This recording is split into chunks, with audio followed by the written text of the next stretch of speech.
Welcome back to Atomic Bytes. We are starting a new project on a timer and adding a timer to any sort of Unity game project that you've got going. So we're going to start by checking our scripts folder and creating a new C# script for the timer itself. So I'm just going to name this timer, and then we'll go ahead and open it in Visual Studio.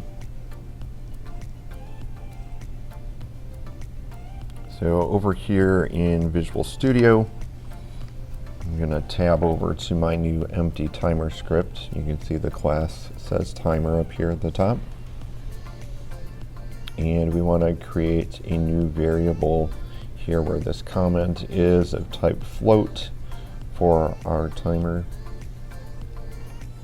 So if you remember from your C# introduction, the float value has a decimal place. So ints are whole numbers and floats are decimal value numbers. So we're going to call this time, and this is just creating the float variable time. We're not giving it a value at this point, we're just creating it. And then when the game starts in our start method here, we want this to be assigned the value 0 when the game starts playing.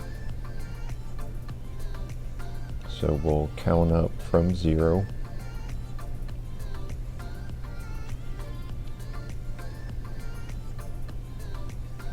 Or 0.0 because it's a floating value. That's what the F there means. And then your semicolon.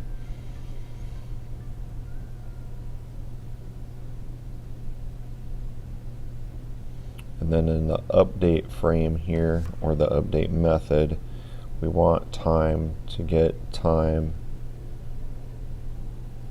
plus time.delta time. One of Unity's built-in methods that we can use. So time.delta time is the change in time as this updates. So this is going to update our time value with each frame of the game as the game runs. It will print a value, so we're going to add a print statement. So we want it to print the value that's stored in the time variable. So we're going to have some text. We're going to concatenate this with the time variable to attach the value stored in our time variable with this statement.